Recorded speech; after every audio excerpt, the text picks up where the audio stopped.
Bismillahirrahmanirrahim. Assalamualaikum warahmatullahi wabarakatuh.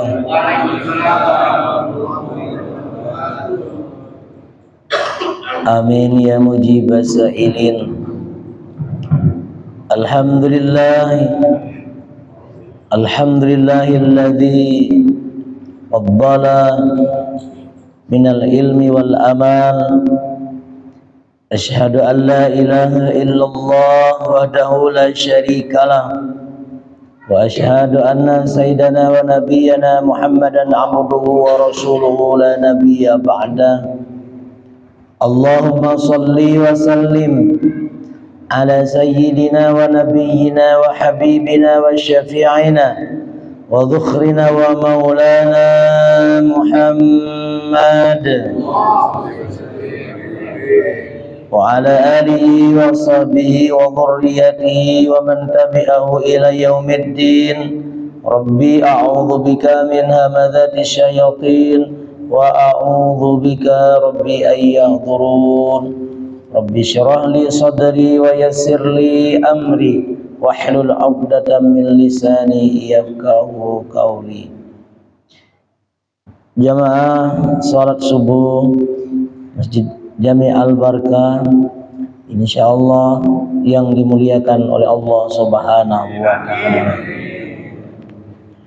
Teruslah tingkatkan rasa syukur kepada Allah karena sampai di hari yang ke-19 ini kita masih diberi kesempatan bertemu di hari yang mulia, di bulan yang mulia, duduk di dalam rumah Allah yang mulia. Di samping kiri kanan kita, barangkali kita tidak mulia, tapi orang-orang yang di kiri kanan kita boleh jadi beliau lebih mulia daripada kita. Boleh jadi beliau lebih banyak amal baiknya ketimbang kita. Boleh jadi beliau lebih sedikit dosanya ketimbang kita. Maka oleh Nabi dikatakan majelis ilmu, majelis taman daripada surga. Inilah majelis ilmu.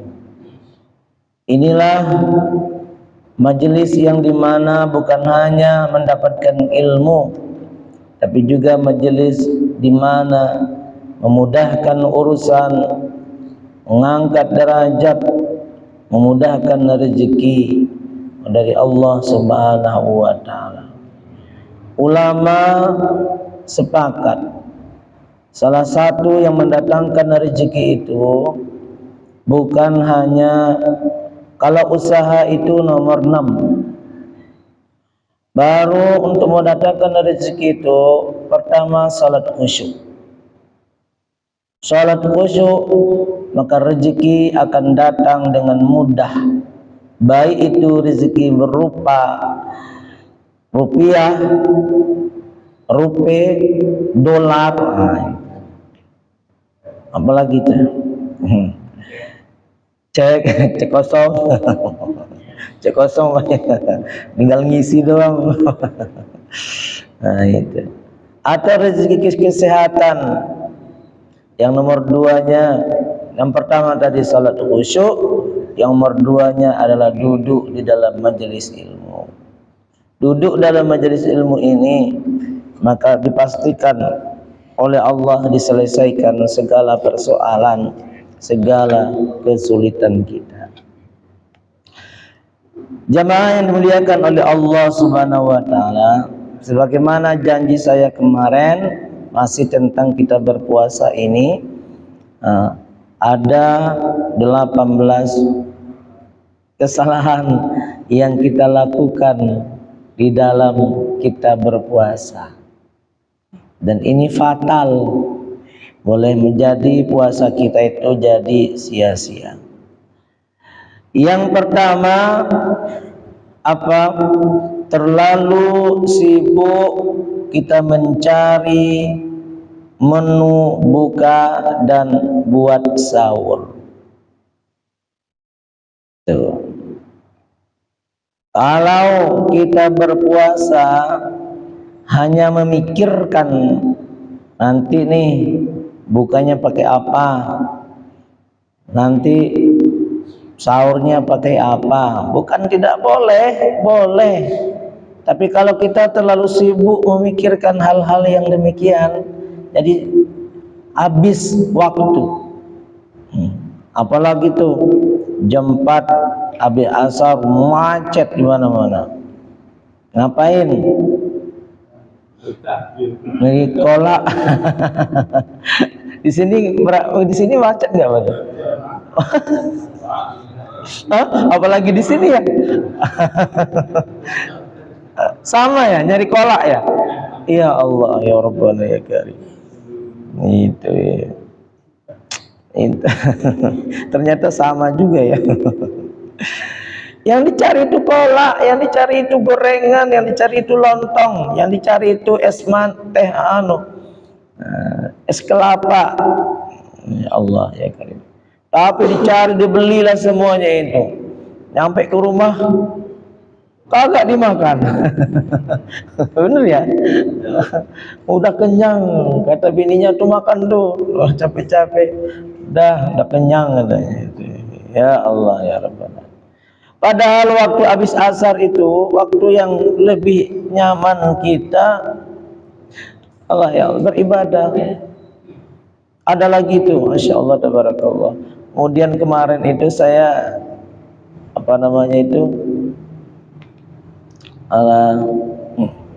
acara bukber, itu sudah duduk tuh di depan bukber, ramai duduk ya.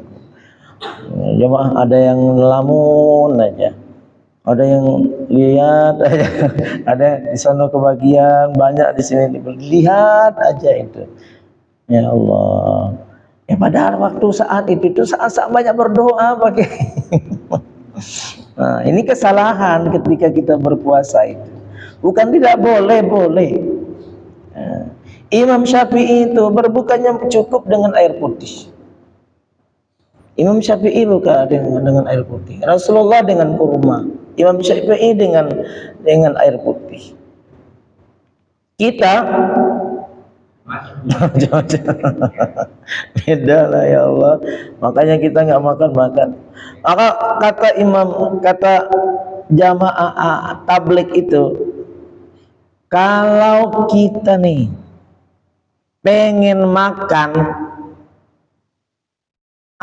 keinginan kita itu, contoh dah, pengen makan pala kakap, pengen ini, dapat itu, maka kita sudah dikalahkan oleh hawa nafsu kita.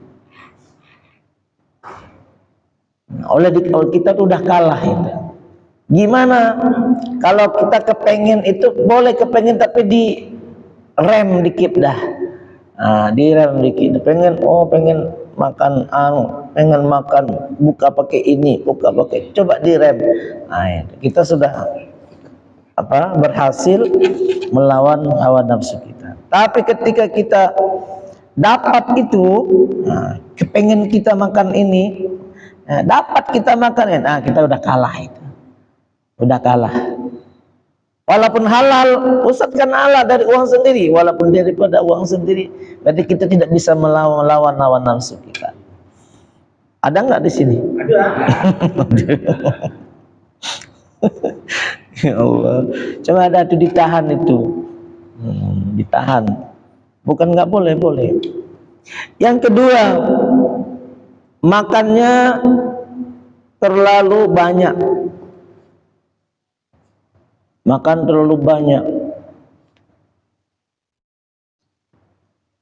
Habis buka, makan lagi. Makan lagi, kenyang sampai kenyang. Sehingga di masjid kagak ada orang salat berjamaah maghrib. Ada. Di sini gini loh, Pak Kiai. Nggak ada yang qaman, nggak ada yang azan. Padahal di rumah semuanya. Nah itu. Allah ya Rabb.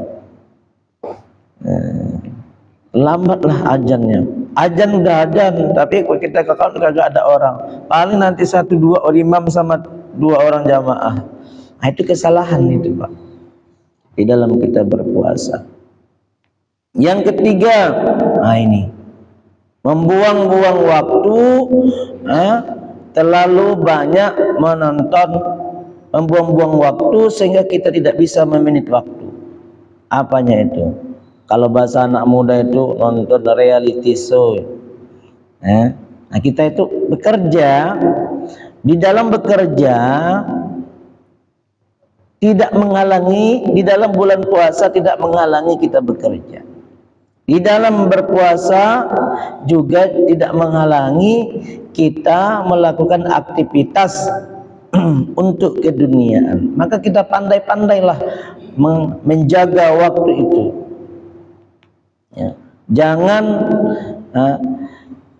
habis waktu begitu saja, ngobrol, nonton TV, main HP. Gitu. Karena Allah itu sampai asri demi masa, innal insana lafi khusrin illal ladzina amanu wa amilus shalihat. Sungguh manusia itu berasa dalam waktu yang rugi kecuali memilih waktu yang dalam beramal saleh. Kalau kita beraktivitas, kalau kita punya pekerjaan, kalau kita punya usaha, coba dah dibagi. Dibagi waktunya, jam berapa sebelum kita beraktivitas, sholat duhanya di tokonya, di pasarnya, di warungnya, di kantornya, dari jam 8 sampai dengan 11, baca Quran, gak usah banyak, berdoa. Ini juga perlu waktu kita berdoa, istirahat, di menit waktunya dengan baik, sehingga puasa kita itu tidak terlalu capek, sehingga aktivitas kita itu tidak menuntun bahwa kita itu melakukan sesuatu dengan terpaksa.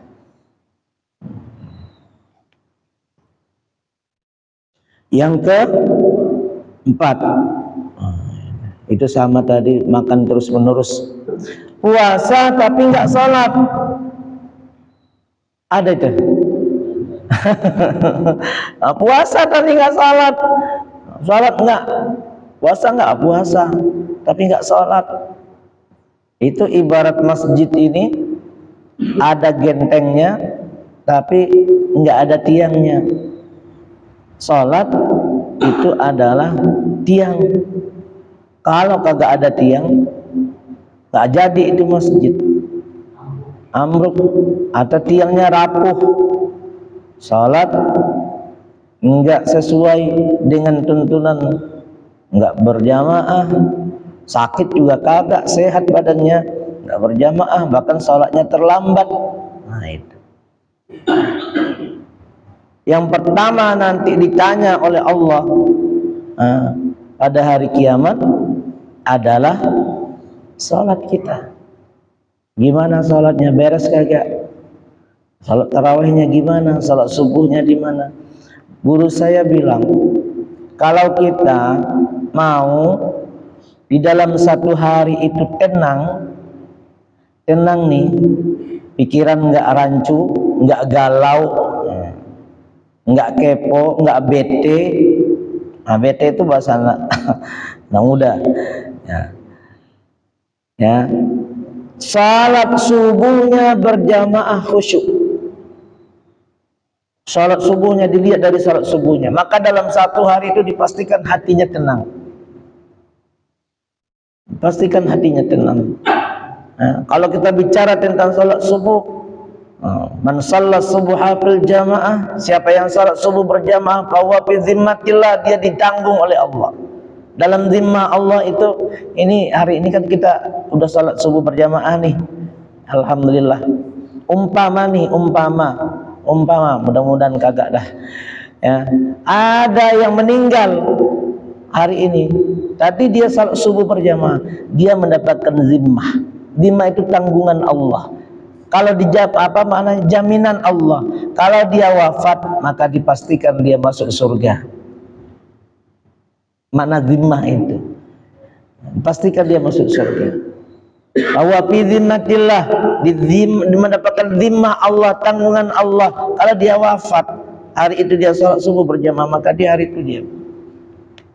Kalau nggak wafat, usahanya dijamin oleh Allah, aktivitasnya dijamin oleh Allah, hartanya dijaga oleh Allah, kesehatannya dijaga oleh Allah Subhanahu wa Ta'ala. Nah, itu baru sholat subuh. Nah, nanti kita bicara tentang sholat subuh, ya, itu. Ya, puasa tapi tidak sholat. Atau sholat puasa tapi nggak sholat taraweh. Itu. Puasa juga tapi nggak sholat taraweh, itu salah di dalam menyikapi di dalam bulan Ramadan, baik itu sholat fardu maupun sholat sunnahnya. Yang ke-6, melewatkan bagian akhir Ramadan. Nah, ini insya Allah nih Pak, ntar malam ini kita sudah masuk bagian akhir Ramadan. Ini kesempatan kita banyak-banyak. Ini juga wa'akifuna fil masajid, surat Al-Baqarah 187 juga tentang Ramadan. Ramadan itu, puasa Ramadan itu bukan hanya mendidik kita berpuasa dan sholat tarawih, tapi gimana nih 10 terakhir ini kita maksimalkan. Nah, jangan sampai lewat ini. Banyak-banyak dah. Banyak-banyak kalau boleh itu coba dah, kalau Bapak nggak percaya. Dan malam ini coba lihat tuh, main ke Atin itu, Atin yang dekat dah. Itu udah penuh tuh. Bawa anak, bawa bini, bawa tempat tidur, bawa bawa kasur, bawa itu. Coba dah kalau nggak percaya tuh lihat.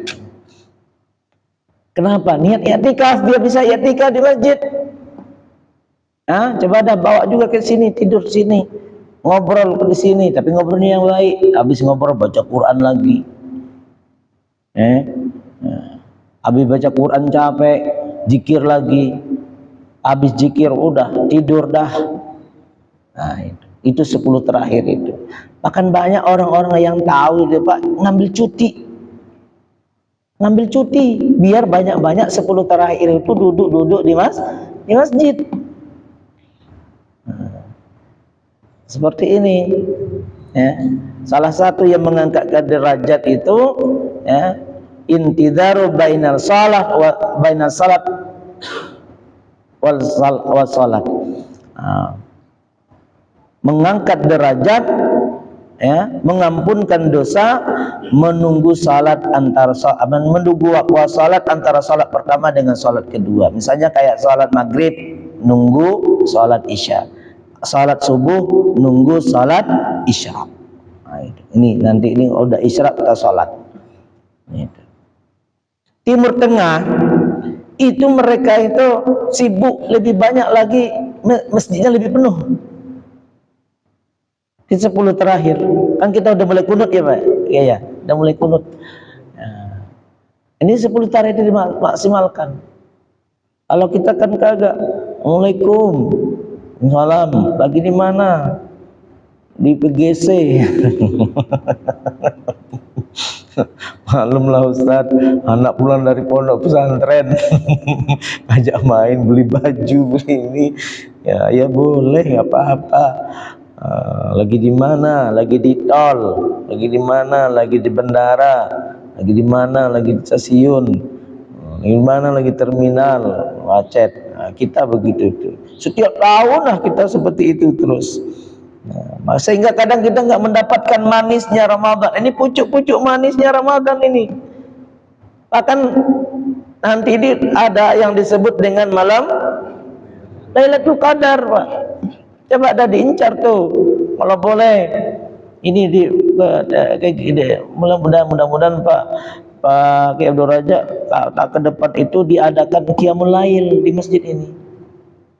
Isi malam 21, salat malam, ya.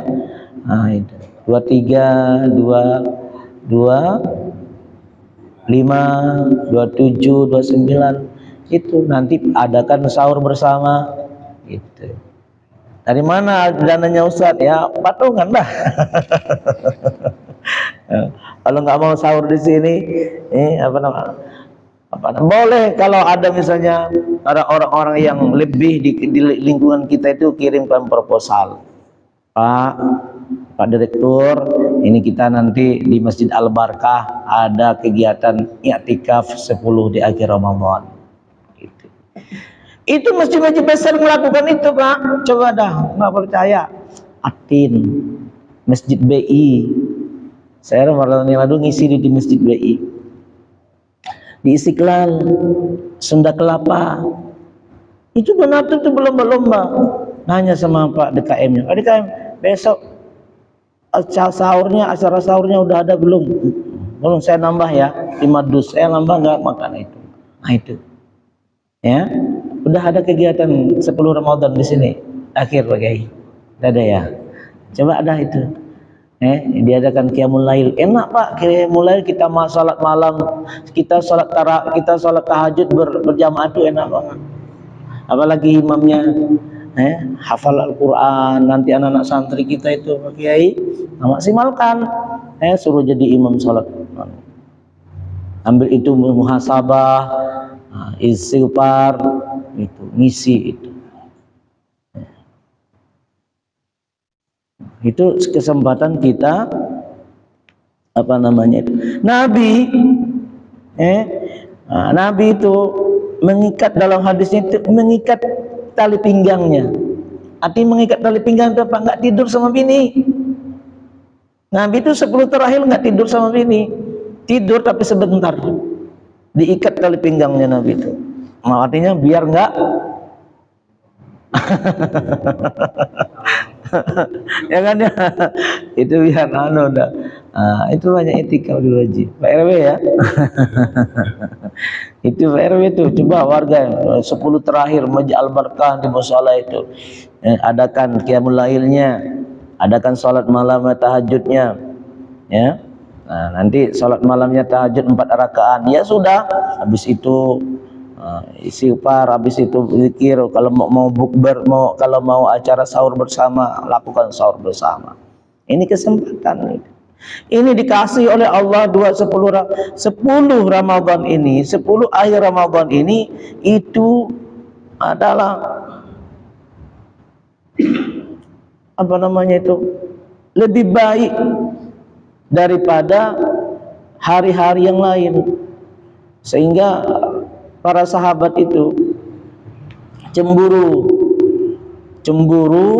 ketika Nabi bercerita dulu itu ada seorang Bani Israel yang beribadah 1000 tahun.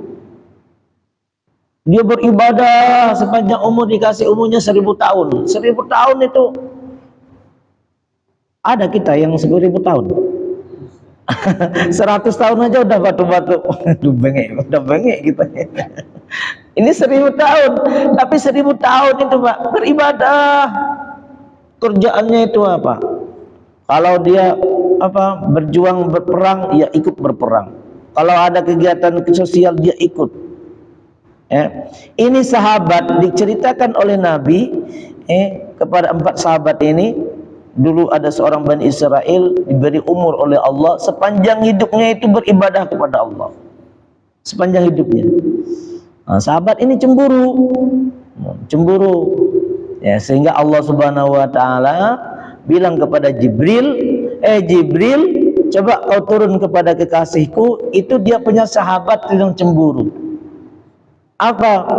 Nah, coba cemburu lantaran ada seorang manusia, seorang hamba Allah dikasih umur 1000 tahun. 1000 tahun itu untuk beribadah kepada Allah. Nah, tapi bawa ayat ini, kata Allah, inna anzalnahu fi lailatul qadri wa ma adraka ma lailatul qadr. Lailatul Qadri khairum min alfi syahrin tanazzalul malaikatu warruhu fiha bi'idzni rabbihim min kulli salamun hiya matla'il fajr. Nah, hai sahabat, tak perlu kalian panjang umur, tapi cukup incar 10 hari terakhir ini, 10 hari Ramadan, incar tuh. Kalau kalian dapat malam Lailatul Qadar, sama seperti alfi syahrin. Alfi berapa? Sama seperti 1000 tahun. Bukan 1000 tahun, 1000 bulan. Alfi syahrin ya. Ya, 83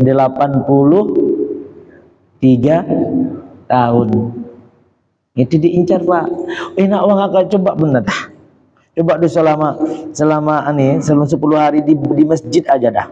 Bawa tasbih, bawa sajadah.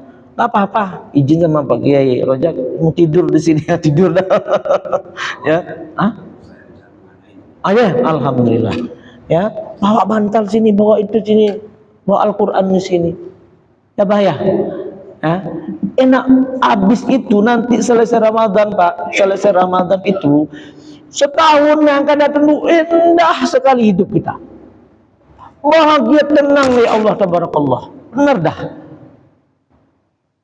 Mau ngapain aja, tenang dah. Coba selama 10 malam ini di masjid, 4 malam ini. Duduk di sini, jangan pulang ganti baju aja. Ya. Nah, nanti ke masjid itu lagi. Ya. Nabi dipersingkat lagi. Kalau memang nggak mau 10 malam, coba cari aja tuh malam ganjil. Malam 21, malam 23, malam 25, malam 27, malam 29. Nah, itu alhamdulillah saya udah full ngisi qiyamul lail. Di beberapa masjid. Malam 21 sudah full, sudah ada jadwal, malam 23 sudah ada jadwal, 25 sudah ada, 27 sudah ada. Beda-beda masjid. Ada yang di Depok, ada yang di Tanah Abang, ada yang di Sentul. Nah itu, qiyamul lail itu, Pak. Pernah kan kita sholat malam, Pak, sholat tahajud? Nabi itu kalau Nabi itu kalau salat malamnya itu terputus, diqadha siangnya. Tahajudnya itu diqadha. Kapan qadha aja? Abid duha sampai 12 rakaat.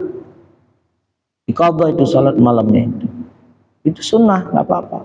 Sama juga misalnya seperti ini. Kan kita malam nih biasanya habis maghrib baca Yasin. Ya. Putus tuh, enggak sempat. Nah, maka kita baca siangnya, sama seperti kita baca malam. Sholat tahajud juga begitu. Udah terbiasa sholat tahajud, malam itu putus. Boleh nggak saya qadha habis duha? Boleh, sama pahalanya. Itu bahkan Nabi itu mengqadha, saking nggak mau ketinggalan sholat malam, sholat tahajud itu. Wa minal laili fatahajjat bihi nafilatan lak asa ay yab'asaka rabbuka maqaman mahmuda. Mohon maaf. Maqaman mahmuda itu diangkat derajat oleh Allah. Kalau ada orang dipilih jadi presiden, ya, contoh ada 100 juta. Ya, ada 200 juta dah masyarakat yang milih dia jadi presiden. 150 milih dia sehingga dia diangkat jadi presiden. Yang 50 tadi itu nggak suka sama dia, nggak milih dia, tapi dia tetap jadi presiden. Nah, kenapa? Karena sudah dipilih, diangkat derajatnya. Tapi orang yang salat malam bukan begitu. Maqamam mahmuda itu tidak ada orang yang benci pada dia, karena Allah yang mengangkat dia. Maqamam mahmuda, kalau kamu mulia diangkat derajatmu, ya sudah, nggak ada yang benci. Ditanam di dalam hati hambanya itu mencintai dia, menyayangi dia. Tapi kalau kayak tadi tuh, presiden tadi itu, oh saya nggak suka sama dia karena saya nggak milih dia.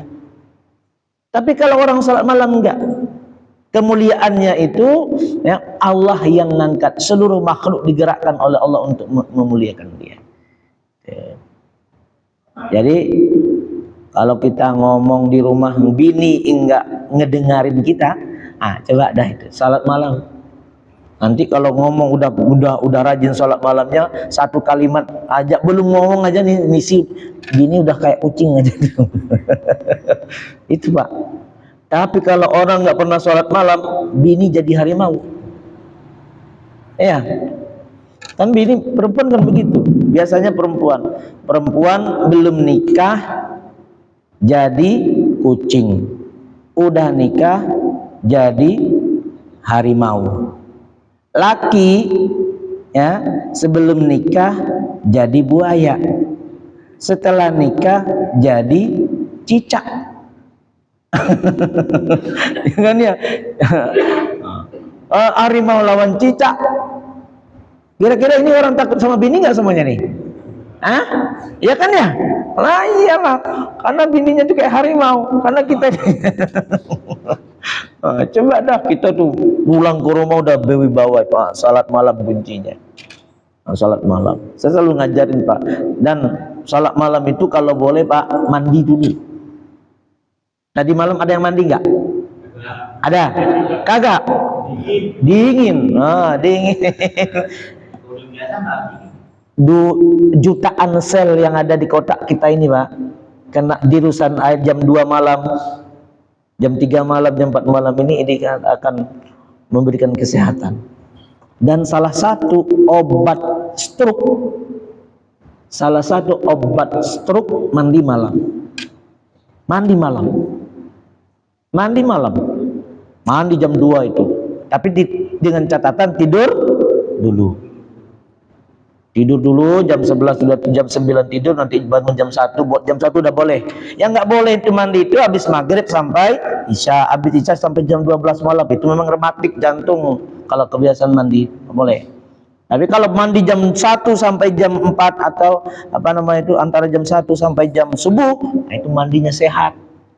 Coba deh Pak. Mandi sehat jam 1 atau jam 2, jam 3 habis tahajud. Kalau biasanya baca subhana rabbiyal azim wa bihamdihi 3 kali, diulang, indah lagi itu dibaca, diulang-ulang sampai 10 kali. Subhana rabbiyal azim wa bihamdihi subhana rabbiyal, waduh enak banget Pak. Itu. Ya. Itu baru bisa nanti itu kalau kita terbiasa di bulan Ramadan ini, nanti di bulan yang lain akan terbiasa. Kalau Ramadan aja berat, bulan lain lebih berat. Itu boleh ditanyakan sama kita ya. Kadang kita itu kalau sholat malam, kalau tahajud bulan Ramadan itu karena ada sahur, betul nggak? Kalian sahur kan ya. Kenapa bangun malam sholat? Tadi ya karena pengen makan opor ayam belum habis. Coba di luar Ramadan nanti itu nggak ada makan, nggak ada sahur, bisa nggak kita bangun? Insya Allah biasakan niat itu. Amin ya. Itu Pak. Ya, saya kasih truk sikpep ya. Coba deh mandi Pak. Tapi mandinya itu kalau belum pernah dari lutut dulu. Kalau belum pernah lutut, terus pinggang, terus dada, siram dikit-dikit ya. Gitu. Jangan sampai langsung ini. Kaget dia nanti. Dingin. Itu ya, mandi Pak. Insya Allah dah. Saya kalau nggak mandi itu malah sakit. Dulu itu saya nggak mandi Pak, batuk, pilek itu dikasih tahu itu ilmu saya ini dapatnya dari Ustadz Arifin Ilham. Udah mandi jam 3, alhamdulillah. Nah, ini kena batuk ini kemarin ngisi di Depok, hujan-hujanan nggak mandi jam 2, kemudian hujan-hujanan dia udah nggak mandi sampai itu akhirnya kena batuk. Nah itu Pak mandi ya. Kalau boleh nih, mudah-mudahan Ustaz Kiai Abdul Razak memaksimalkan masjidnya. Biarin aja dah. Nah, penuhi masjid kita ini 10 terakhir. Bawa buku, bawa Al-Quran, bawa bantal, nggak apa-apa tidur di sini di masjid ini. Itu. Kan kadang aneh juga kita punya masjid, dikunci. Kadang musafir nggak boleh mampir ya. Masjid ini jangan pelit kita. Ada musafir lewat, oh kamu dari mana? Saya berjalan dari Serang, saya dari Anu. Udah tidur. Kasih tempat istirahat. Itu gunanya masjid kita Pak. Dan takut hilang. Tapi tetap dikunci Pak. Utamanya tetap diselamatkan. Ya, itu. Tapi itu tetap ada kan sudah ada marbot yang jaga kan ya satpamnya. Ya, mudah-mudahan 10 terakhir ini kita maksimalkan. Amin ya rabbal alamin. Nah. Yang ke-7, tidur habis sahur. Nah, itu. Habis makan tidur. Habis subuh pulang ke rumah pasti tidur. Ustaz, kalau pengen baca Quran habis subuh, pengennya 3 lembar sih, baru 2 ayat, tidur. Ya udah nggak usah baca Quran, nyapu dah, nyuci piring, ya, bantu istri nyuci piring, nyuci makan. Yang penting jangan tidur habis subuh. Nanti habis subuh bangun jam 8,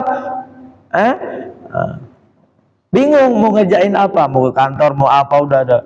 Ternyata nyampe ke kantor ternyata jam 1 habis zuhur tidur lagi. Nah itu.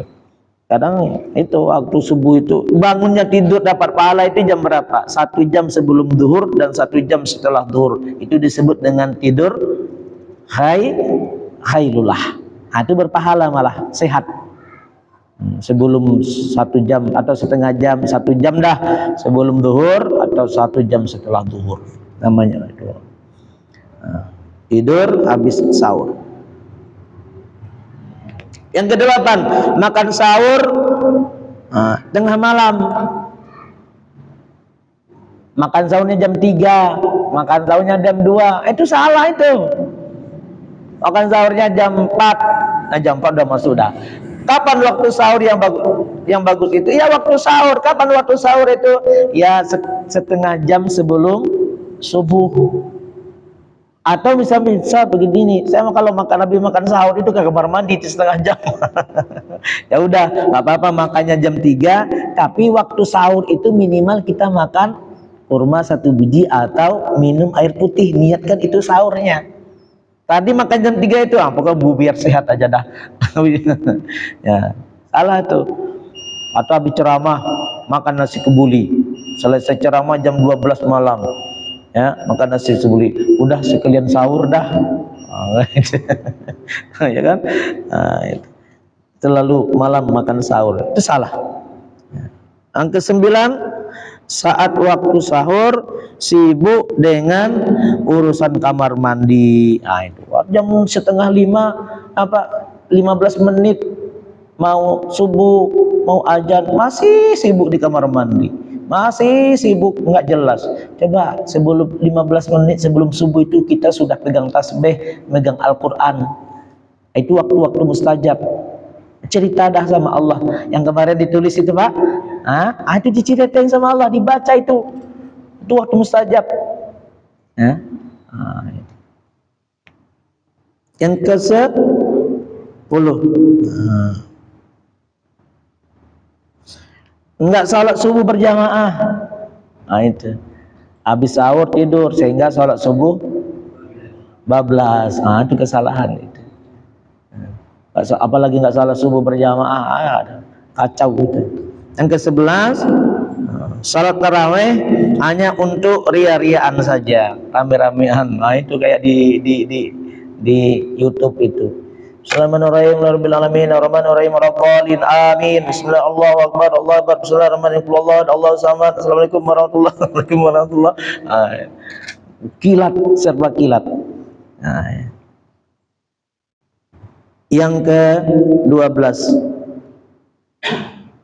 Nah, malas di siang hari, di ke bawah suasana lemah, lesu, lunglai, loyo.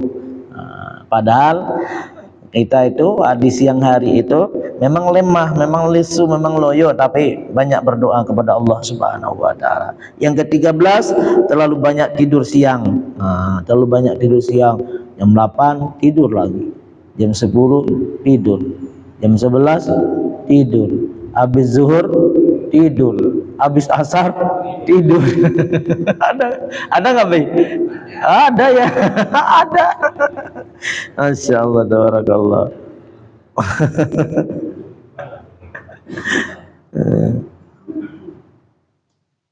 Yang ke 14, menganggap waktu imsak sudah nggak boleh makan. Imsak. Anggapan kita udah nggak boleh makan, itu salah. Imsak itu cuma hati-hati. Kalau lagi ngerokok, cepatin dah rokoknya. Kalau lagi makan, hati-hati makannya itu. Kapan waktu nggak boleh makan itu? Lagi terlambat bangun, langsung makan sahur, makan habis 2 suap, Allahu Akbar, adzan di masjid. Iya, yang di mulut ini selesaiin aja, tapi yang di dalam piring jangan. Tapi kalau di mulut gimana? Apa dimuntahkan? Kagak. Diselesaikan aja, udah, itu dimaafkan. Tapi jangan dimungkut dah, wah udah ajan, wah sampai ditorek-torek itu, ya. Enggak, mudah selesaikan yang di dalam mulut, tapi yang dalam piring jangan. Yang ke-15, perempuan ke muslimah tarawih ke masjid untuk berhias. Itu banyak zaman jahiliyah dulu seperti itu. Yang ke-16, masuk Ramadan masih ada harta yang haram di rumah. Itu Pak, masih Ramadan itu masih ada harta haram di rumah. Coba dah lihat, kursi ini haram nggak, karpet, buku. Kadang-kadang kita itu dulu itu ada namanya buku perpustakaan. Dibawalah buku perpustakaan ke rumah. Bahkan ya kita juga Al-Quran di rumah itu Al-Quran masjid.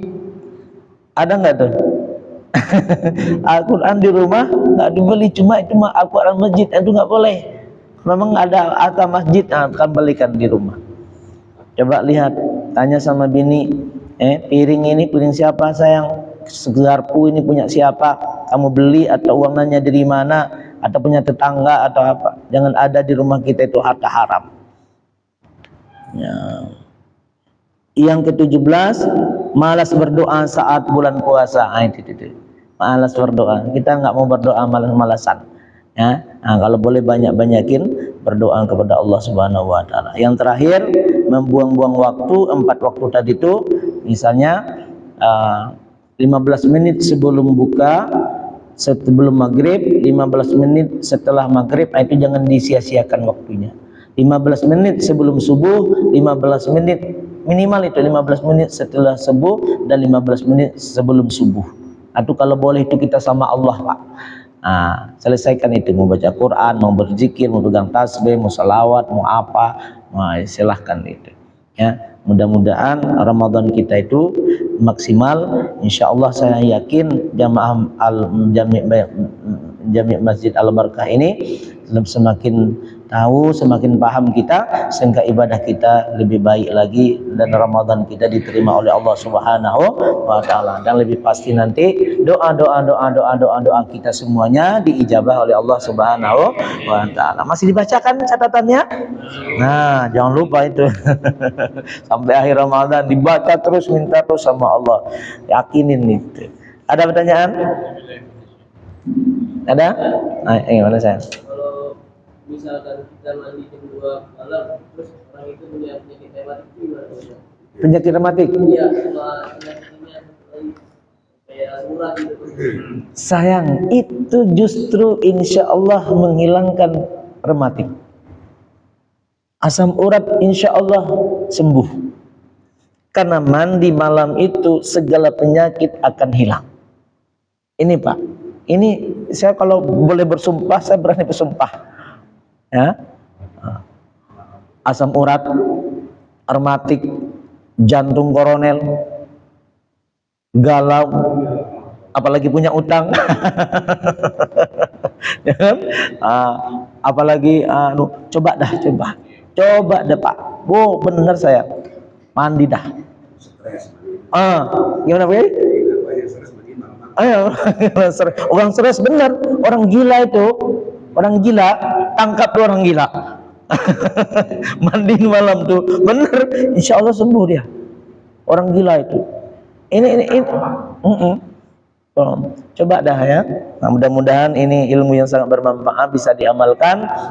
Jangan ragu, jangan bimbang. Yang nggak boleh itu tadi itu mandi jam habis maghrib atau sampai jam 12 dah. Nggak tidur dulu itu kita mandi itu nggak boleh. Tapi kalau tidur dulu alangkah baiknya tidur jam 9, bangun jam 1 mandi. Saya tuh nyampe 2 kali mandi Pak. Oke, saya sampai 2 kali mandi. Bangun jam 1 nih, mandi langsung mandi. Nanti sebelum subuh habis zikir, salat segala macam itu sebelum subuh saya mandi lagi. PRW. Ya, benar saya mandi lagi. Benar, saya mandi lagi. Saya merasa sehat. Kan saya siang itu jarang mandi. Cuma mandi malam itu. Jam 1 kalau bangun jam 1 nih, insya Allah langsung mandi, kamar mandi. Salat, tahajud, baca Quran segala macam. Nanti masih ada waktu nih. Mandi lagi sayanya. Kata bini, habis air begitu aja, bodoh amat. Yang penting sehat, ya. Penting sehat. Coba Pak lakukan. Insya Allah, saya yakin sekali. Asam urat, rematik, kalau kita itu banyak sayang ya. Mudah-mudahan Allah berkahi sini. A'udzubillahi minasyaitonirrajim. Bismillahirrahmanirrahim. Alhamdulillahirabbil alamin. Allahumma shalli ala sayyidina Muhammad wa ala ali sayyidina Muhammad. Allahumma aghnina bil ilmi wa zayyinna bil hilmi wa karimna bit taqwa wa jamilna bil afiyah warzuqna fahman nabiyina wa ilhama malaikati muqarrabin ya arhamar rahimin. Rabbana atina fid dunya hasanah wa fil akhirati hasanah wa qina adzaban nar. Sallallahu alaihi sayyidina Muhammadin wa ala alihi wasallam. Walhamdulillahi rabbil alamin. Terima kasih. Assalamualaikum warahmatullahi wabarakatuh.